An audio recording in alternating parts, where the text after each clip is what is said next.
What's up, guys and gals? Welcome back to the Nerdcastle for the next episode of Shadowrun Hong Kong. My name is Splattercat. Happy to have you here today as we run the shadows once more. So things are going to be changing with this series a little bit, and I'm not really sure what I want to do with it because it had the same problem that Pillars of Eternity had, where the series kind of has fallen off very, very quickly.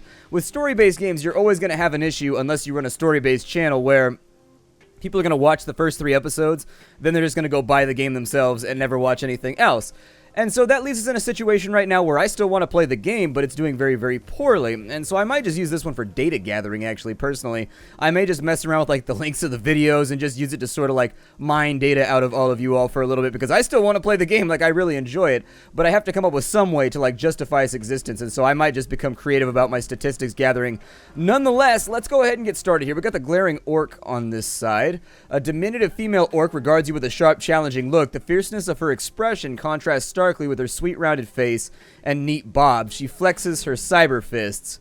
She fires off a rapid-fire reproach in a thick Filipino accent. Why are you staring at me like that? Didn't anybody teach you manners? She plants her fists on her leather-clad hips and juts her chin out at you.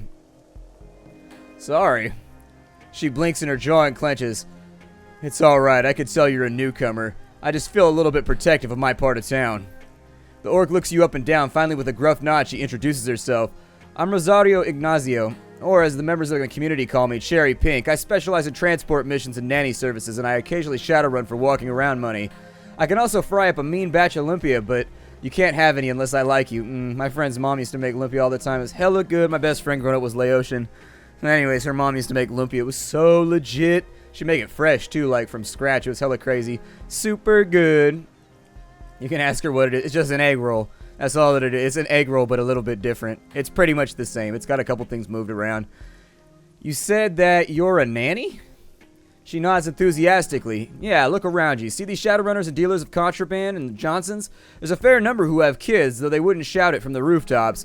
It's usually too dangerous to keep family close, and that's where I come in. Shadow nannies. Shadow nannies are a great idea. No more bringing my baby into combat situations. The orc raises her chin proudly. I've shuttled kids in and out of war zones. I've gone into hiding with little ones for months on end while their parents had to lie low. I've taught children good manners, hygiene, and the proper use of firearms over 20 years. So, I'm always tempted with these conversations to be like, is this going somewhere? If you're going to offer me a quest, can you hurry up and do it? I don't need, like, the backstory or whatever. Just give me the job or, like, join my party or do whatever it is you're going to do, because I'm cynical. I've played too many video games. I'm like, I tell this leading somewhere, but do we really have to take the scenic route? Wait, you teach kids to use weapons? I show them how to use them safely. She jabs a finger at you for emphasis. What's dangerous is not explaining their world to them. The shadows, that is. These kids have to grow up fast. Weapons training is appropriate when you're living in a smuggler's den. Makes perfect sense to me. I'm really glad that somebody finally gets it. The gut reaction for most people is to deny the danger. The rest seem to think the children are too mature to step up to the challenge. Me, I trust my kid. I don't underestimate him, and they never let me down. Let's see. How'd you go from babysitting to running shadows? Her cheeks flush. Well, I used to take care of the children of a Wu Jing bigwig up in the peak. Turned out she was siphoning corporate funds to support both the gambling addiction and an extravagant lifestyle. She got sloppy, and I stumbled across some pretty damning documents as I was tidying the house. I couldn't unsee them as much as I wished it, and I started to fear for my life. She was going desperate and erratic, so I ran. You didn't run far, though. Why not leave Hong Kong? I couldn't go back to Manila because of those GIS scumbags. There's always been a large community of Filipinos in the shadows, so I sought them out. What happened in the Philippines that you can't go back? Japanese imperial state happened. Supposedly they've been in charge there for decades. I was just a little girl when they sent their imperial marines in. They destroyed my old neighborhood. I don't remember the events, but I still dream of the fire to this day. How'd you get out? Half my family fled to the mountains. The other half left the country and eventually scattered all over the globe. I didn't grow up close to anybody but my parents, who are now gone. Any chance of collecting the family members who stayed in the Philippines? The orc bites her lip. The country's caught up in a struggle between the Japanese and Huck resistance, the nationalists and the neo-anarchists backed by the dragon Masaru. I couldn't just waltz in and look for family. Besides, they could be barricaded in caves avoiding JIS forces for all I know. You seem resigned about the fate of your homeland. She snorts and lifts her chin high. Filipinos are a resilient people. I think the Huck will triumph eventually, and if I've got a Filipino community around me, I'm good. Thanks for talking about it anyways. Not many people care enough to bother. Okay, well, Cherry Pink seems like an odd name. She glowers at you. It's a bona fide Filipino nickname. Unless you want a mouth full of fists, you'll show it respect. Said you make good lumpia. What's that? I feel like a lot of the people in this game alternate between casual conversation and the threat of violence very, very rapidly. It's almost like a zebra pattern of just like going in between friendly conversation and almost getting punched. Very kind of bipolar people around here. Filipino spring rolls, crispy and delicious, full of pork or whatever pork-flavored substitute is on sale. It's important to be frugal. I want some lumpia. I do want some lumpia right now. Sounds hella good. Everybody wants lumpia. She puts her hands on her hips. Not everyone deserves it. All right, be on your... Okay, I guess that conversation had no point. It was just flavor text. Damn it. 8 minutes of an episode gone from me talking to somebody that didn't give me a quest or anything else useful. Lame. In we go. We got Killuminati abroad. Oh, he looks friendly. The most immediately noticeable thing about this orc is his immaculately maintained red mohawk and the beer he's busily nursing. He fixes you with a mischievous grin as you approach, touching 2 fingers to his brow in salute. Hey there, Chief. What's crackin'? Do I know you? Extending his hand, the orc shakes his head. Nah, but you might want to, at least if you need a shaman on your crew. Killuminati a la Brad at your service. Haven't had a chance to get established in Hong Kong yet, and maybe you can help change that. How do you know I'm a Shadowrunner? Are you kidding me? Everybody around here knows about you. I guess they don't get a lot of foreigners who move in and immediately start cozying up to the local Yellow Lotus straw sandal. The rest of us have to show up here and hope somebody needs a hired gun. What kind of shaman are you? The kind with a shotgun and a penchant for bad luck? He lets out a roaring laugh and slaps a hand against his leg. I kill myself though. Coyote guides me. And what's that like? He's happy-go-lucky, willing to take life as it comes. You gotta ride the waves and the universe will take care of you, you know? Can't fight what's fated to be, and you can bend the rules if you're smart. Coyote likes shamans that are like that. Like me. Like most shamans, I felt this call when I was a teenager. I've been running with the local gang trying to scrape together enough money not to starve. One day, we were having a dust-up with the Black Hammers and I just felt this force. It welled up in me, and the next thing I knew, their knives just like bounced off my skin. Things being what they are, I decided making some real money was in order. I ditched the gang and started hiring myself out to whoever offered the most new yen. It's all I've ever done, but I'm good at it. You're not likely to find many better, in fact. You sound like you're from North America. Sure is. Born and raised the Federal Way in Seattle Metroplex. Not as bad as the Redmond Barrens, but still, total hellhole. Kinda miss the big gray Northwest, but I guess being swamped by monsoons here in the Fez is pretty similar. Less acid in the rain, though. Gonna go back after a few jobs out here? Maybe. It depends on the cash flow. It hasn't been coming as fast as I'd like. Besides, a bunch of bad stuff went down for me, and I'd like to lay low until it blows over. Between the Universal Brotherhood and Chicago, I'd rather not be home right now. It's just a lot safer out here. What do you think of the Hioi? Frankly, I hate it. The walled city gives me the creeps big time. Something is seriously wrong with that place, and I don't mean that it's a slum, or I don't mean it in it's a slum way. Watch your step if you have to go in there. What kind of wrong is it then? There's something off with the walled city's aura. Something in the astral is just sick there, but I can't tell what. It's like all that misery and pain is just building on itself. Every misery empowers all the other miseries there. I'd say you couldn't pay me to go in there, but you probably could. I'm a sucker for a payday. Yeah, you and me both, buddy. Keep safe, alright? You know where to find me. So, does he get added to my runner list now? I assume that he must once you talk to him. We got Henry Cafe, and we've got... Who is this over here? That's gonna be Kate. No, I don't want you at all. Go away. You upset me. Only one mohawk per group. It's like one fedora per group. Better groomed than most of his kind, the young troll nonetheless ruins the effort with his own blatant drunkenness. His eyes are red and his expression foggy, but he otherwise appears to be high functioning. Have a drink, friend. Have two. And maybe something else to chase you, yeah? Not while I'm on the job. You should have my job then. I'm a prince of Club 88. Chosen, you might say. You part of the family that owns this place? You are a shrewd one, my friend. I am the heir apparent, and my birthright to peddle chems to every sniffer that passes through our gates. What do you say? Need something to pick you up or bring you down? Can you tell me what I might find around here? Not a hell of a lot, but I suppose it depends what you're in the market for. I'm your man for chemistry. My ma offers an assortment of firearms in the back. Everything else here is just glitter and smoke. If you're looking for tech, Law's Place sells all the techno baubles you could ask for. Just walk towards the giant blue holosign that gives everybody a headache. Out further on the same dock, Reliable Matthew is your basic use. I know this stuff. Alright, well I don't really want any chems right now. What about this guy over here? Henry Cafe, what you doing, mine? There is only one way to describe the troll haunting the back of Club 88. Weathered. As if the man had been carved from granite and then battered by the crash of waves and salty winds over the course of decades. Welcome to Club 88. No killing, no fighting, and no sex trade. Rules are rules. You the one who makes them? In part, along with my better half, I'm Henry Cafe, co-owner of the club. If you're looking for guns, speak to my wife. If you're looking for pharma, speak to my son, Caleb. If you're looking for trouble, you'll be seeing my son, Frederick. Briefly. So how did they divvy up the job orders right there? Did they just take the son that was best at punching people and they gave him the bouncer job? The son that was best at sales, they put him on drug dealing? I mean, it's fine. It makes sense. I'm not judging. I'm just saying, how did you make that decision? Like, if I had to pick which of my kids had which job in criminality, I don't know how I would do it. The older troll woman has a striking Amazonian quality. When she was younger, she must have really turned heads.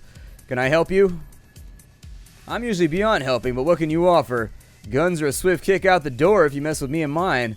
This is my family's place, me, my husband, and our 2 boys. Now, if you have business with me, I suggest you hurry up. I have no time for window shoppers. What have you got for sale? Firearms from all over the world, from Aries to Walther and everything in between. You in the market? Yeah, let's take a look. This is one of the few places I haven't been yet, so wanted to take a look at things.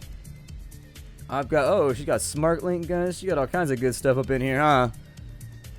Aries Predator is a classic. This is one of those guns that's been around since like the first edition of Shadowrun. It never goes anywhere. It's basically the gun from RoboCop. It's pretty badass. It's a good gun. In fact, it was the best gun in the Sega Genesis game. There were other guns that were decent, but in terms of firepower versus the amount of ammo it could hold, the Predator was by far the best gun in the first game. Affordable too. I think some characters started with it. I think somebody did. No, they didn't. Never mind. I think the Samurai started with a 6-shot revolver that does more damage than the Predator, but has less penetration or something like that. The Decker started with a terrible, like, Street Line special, and then the Shaman didn't really need it anyways. I think the Shaman started with some kind of weak Saturday Night Special gun too, but he was too busy blasting people with mana to really worry about it. So what do we got going on with our machine guns here? You got an FN HAR, okay. Got a Heckler. We need ranged combat 4 though to make that happen, so that's a little bit higher than I think our capabilities. Kind of outfits you got. You got operative gear with 6 armor. That's pretty cool. You got shot gear on that side, customized for Shadow, Secure Tech. What kind of consumables we got going on? You got any med kits or anything? I go through med kits like crazy, so I'm always a little bit worried about them. I guess we'll step out here. Let's go ahead and find ourselves a new job. I like talking to people, but unfortunately, it gets kind of windy, and the payoff seems to be limited if we're talking to people. Like, I keep hoping we'll stumble into quests like we did with this guy over here for freebie karma, but I don't know. I know that people want me to be completionist about it, but I find that action keeps me more engaged. I like shooting people. It's a weird obsession. We should probably talk to the dream guys down here, right? Wait, these are sailors? There used to be dream guys down here. What happened to them? My dreamy men. No, never mind. They're down over there. 3 people, possibly locals, are busily hunched over, avidly discussing something beneath their breath. From the looks of them, they appear to be sailors, rough-hewn clothes stained by salt, leathery skin, and an acute awareness of being on land. You watch their feet shuffle awkwardly on the docks. Their whispers are just within earshot. Now, I asked Crafty, and she said the same. Them dreams is bad. Think we'll lose them at sea? We're supposed to set out soon to make that delivery. What, they follow us? Nah, I don't think so. Crafty said these things is just affecting right here for now. The first sailor points to the ground. Soon as we sail, the dreams will stop. Hey, the third sailor sees you and taps her friends on the arms. They shoot upright. One examines his fingernails, another coughs loudly and begins to hum. The last pretends she didn't see you, but when they sense your continued stare, the third speaks up. What you looking at, Landy? Well, there was a boat here with a merchant selling goods not too long ago. Need leave? 3 sailors' suspicions turn into smirks. One snickers to herself. Merchant, he says. That crook didn't so much as leave as she was chased off by Kindly.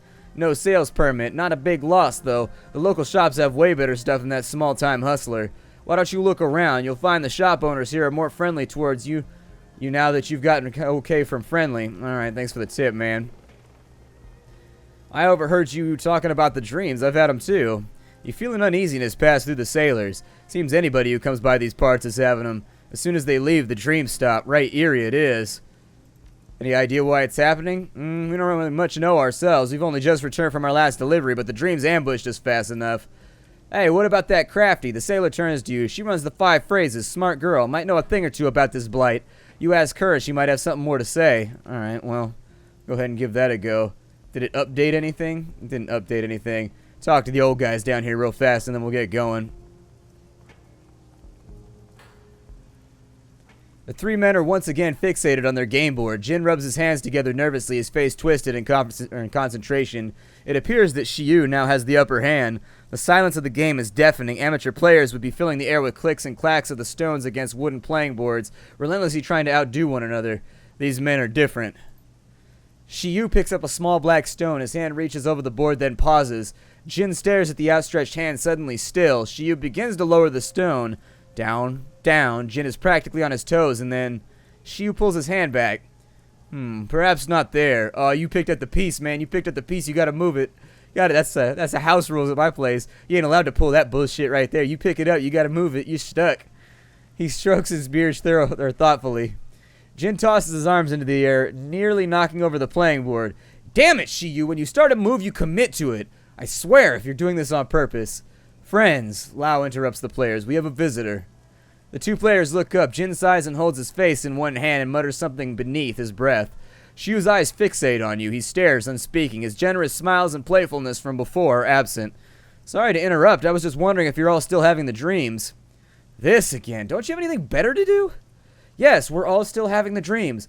Lao's voice is calm and troubled. However, they've gotten a hell of a lot worse.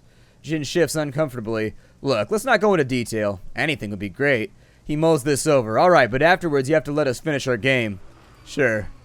He nods approvingly, then glances at Lao and Shiyu before continuing. Our dreams have become unpleasant, so to say, darker, violent. He runs his hand along his tightly cropped beard. Not all that healthy, if you ask me, especially for men of our age. We come out of them in a daze sometimes. Feels like we've been punched in the senses, and the imagery. You can see him shiver as he thinks about it. I said no details, so no details. That about sum it up, Shiyu, Master Lao? I have nothing more to add, Shiyu? Shiyu's eyes bore into you. No, nothing. Is everything alright, Shiyu? You've been staring at me for a while. Shiyu continues to stare, his face pale. He opens his mouth, then closes it. He seems to be struggling to find words. What's wrong with you, Shiyu? You'd better not be having a stroke. We're in the middle of a game. If Shiyu heard Jin, he doesn't show it. He looks at you and his eyes widen. You need to go faster.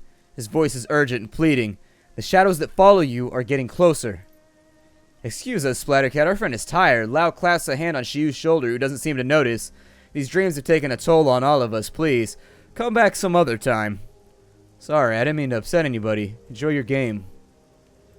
Things appear to be getting out of hand. As a long-time individual, I don't know, nightmares can be crazy. Some people seem to have them, some people don't. Mine's pretty, I do. Like, I'll admit it right here. There's nothing, I have some friends that really don't like to talk about shit like that because they feel like it's unmanly, like you're admitting some kind of weakness or something if you just say you have nightmares. Everybody has them. I have them all the time. Unpleasant, can definitely wreck a good night's sleep. Had one last night, in fact. Can't remember what it was about, though. That's the funniest part. I woke up last night at like 2 in the morning. Had to walk around the house for a little bit. Just let it... You know how it falls away? It's kind of like cobwebs in your brain when you have a bad dream. Like it lingers there if you try and go back to sleep. And sometimes you'll actually resume the dream back where you left off from. At least I do.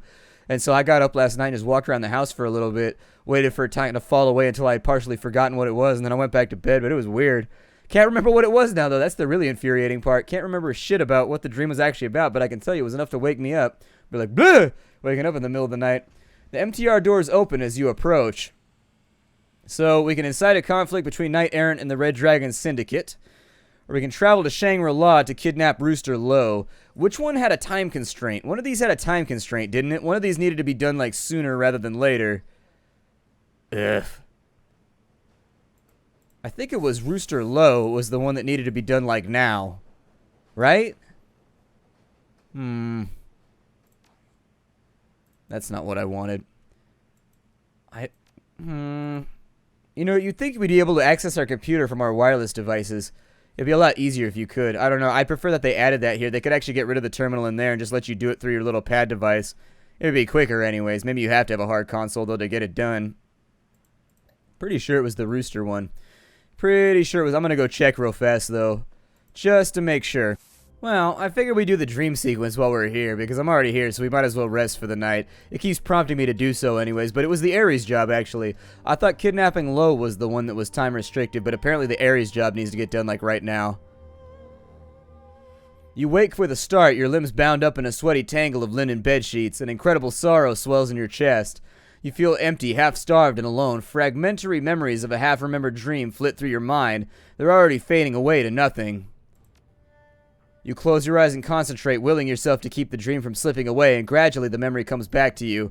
The walled city.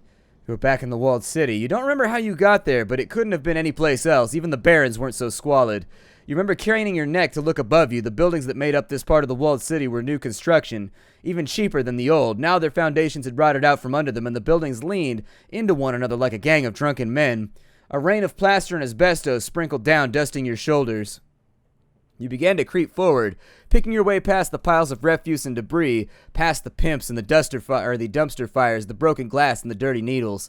The air reeked of rotten sewage and industrial waste, a disgusting melange that caught in your sinuses and crawled down your throat. You gagged on the stink, but it didn't slow you down. In the back of your mind, you knew that you had no reason to be doing this. There was nothing for you in the walled city. You shouldn't have been there, but the rest of you was hungry, unbearably, indescribably hungry, and that part of you knew that if you were going to get moving, you finally have to eat. As you forced your way deeper into the walled city, locals stood at their windows and stared. Inexplicably, some of them dropped to their knees, and you kept moving. You could see something in the distance, a silhouette, something enormous, at least twice the size of a troll, but delicate. It was beautiful. The huge figure beckoned you, gesturing with a slender limb. An explosion of warmth filled your chest, and you knew that if only you could reach it, your problems would be over. It and she would make all of your sorrows disappear. You moved forward at a crawl, but the figure felt impossibly far away. You reached out, calling to her, and then you woke up. The empty feeling in your stomach slowly fades, taking the strength and vibrance of the memories along with it. It's a little weird. Yeah, apparently it was the Aries job that we had to complete. I wanted to go look at... Did I already look at cyberware? Not cyberware. I wanted to go look at... I need to go look at stuff for my deck, get myself a little bit more up to speed. As of right now, we're getting outclassed by one of the NPCs, and that upsets me. I don't like that at all. It makes me sad. Where the hell is our little homeboy at? He's around here somewhere, right? He is... over here, maybe? It's weird. Where the hell did this kid go? I kind of feel like I'm missing something right now. Maybe he's down a little lower. That's what it was, maybe. Possibly? Where'd our little data dealer friend go? Jin, that's the drones guy. Does stuff move around here?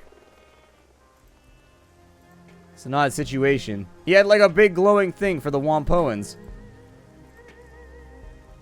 There he is. He's over here. My God. That was the weirdest brain fart moment ever. My brain was just like, where is maximum law right now? I don't know.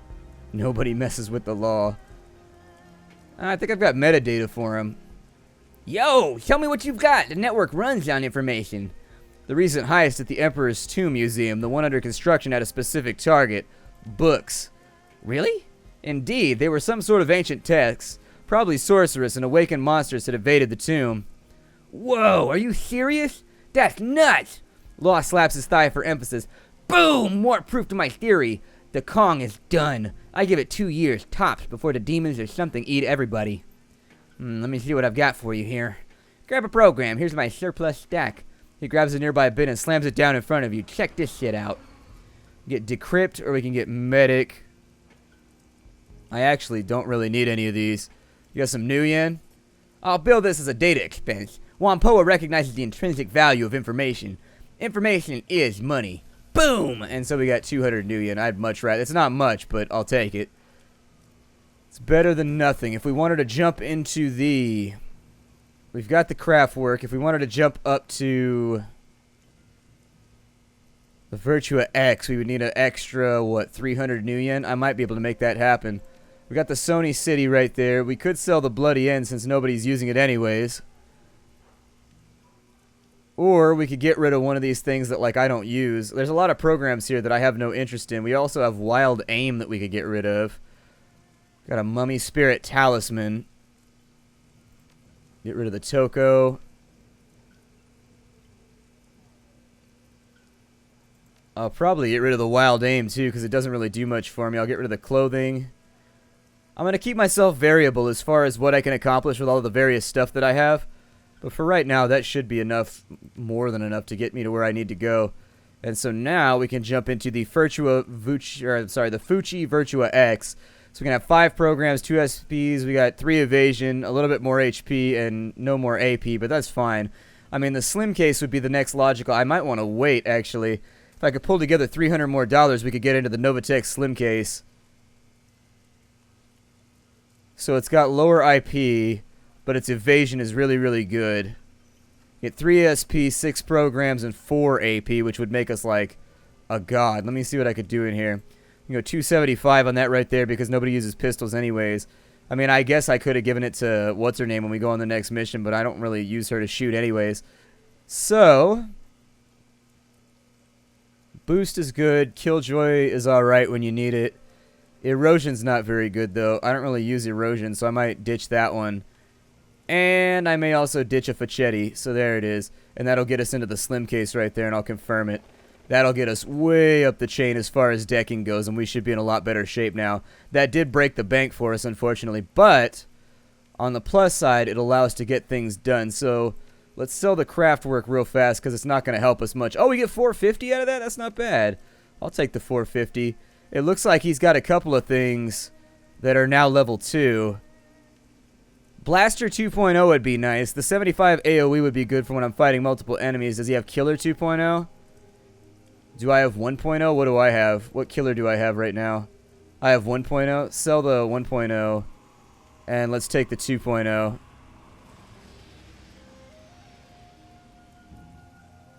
Where'd it go? There it is. Let's take the 2.0. We've got...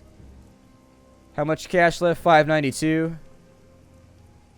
Degrade 2. Which of these seems most... I mean, Blaster's really, really nice to have around. When you don't need it, you don't need it. But when you do, you do. It's kind of like one of those things where occasionally you really, really need it. He doesn't have Suppression 2.0, which is a little bit disappointing.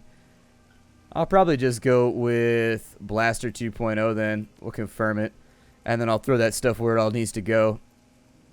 We're basically equipped right now. I've got med kits. I got all that kind of stuff. All of my side guys should get that stuff taken care of before anything else. One of the big things that I do miss in this game is the little printout they give you at the end of missions in Dragonfall where you could see where all the money was going. And this one, they just take their cut and you don't really have like a receipt of business done. In the last game, you could actually see where all the money went. So this guy got 10%, this person got 10%. I guess we'll do the Aries job then. We don't really have much of a choice. So we go to Aries. They said this one was time sensitive, so I'm going to jump on it. I'm going to take Duncan as always. He's nice to have around. It looks like he may have upgraded some of his stuff. It looks like he's rolling a little bit harder. He's got 5 armor right there. Bringing Gobbet along is never a bad plan, especially since we put points in there. She looks kind of like Felicia Day. That EOS girl right there, doesn't she? She's got like a Felicia Day thing going on. Oh, I can't afford any of them. Ain't that a bitch? Or can we only take 3 people?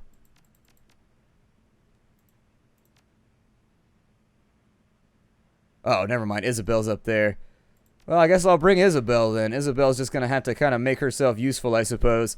I think I focused her skills on gunning anyways. I didn't think about the fact that I needed money to hire like El Duce or whoever else, get like a stronger team. This might get a little bit ugly. These guys are 100% better than any of the default people you get. Like the people you pay for are really, really well loaded. We'll continue here. And let's do it. This could get a little ugly though. I think we're going on a shoestring budget and it's my fault.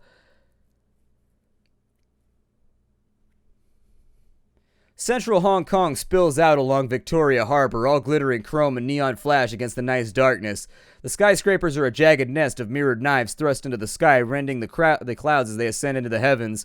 The Aries Asia Holdings complex squats menacingly over Chatter Road, a steel and concrete tumor intertwined with nearby buildings in a web of sky bridges and shared parking structures.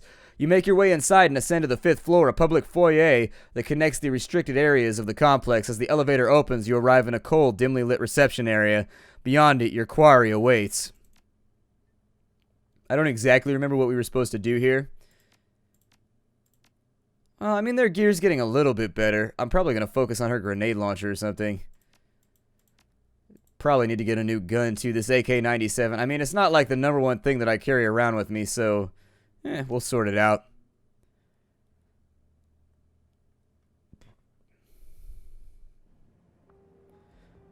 Exiting the Aries Asia Holdings elevator on the 5th floor of the skyscraper complex, the antiseptic odor of the megacorporation's offices assails your nostrils. The immaculately detailed interior speaks volumes of the wealth and control the North American industrial giant has come to wield over the free enterprise zone. Isabel taps your side and gestures towards her comlink. It's displaying a rough and unlabeled schematic of the building. Looks like we are looking for a lab between floor 15 and 40. Most of that area is high-security research facilities and equipment stress testing. So everything we're looking for will be near the main lab? Isabel doesn't bother looking up from her comlink as she speaks. We still need to plant the visitor data and find out which specific floor the lab is on. We should be able to do that down here in the lobby. Alright, well there it is. My name is Splattercat. I will see you all next time. This is Shadowrun Hong Kong. Be sure to check it out down below if you want to get the game. I will see you all later. Hi to everybody.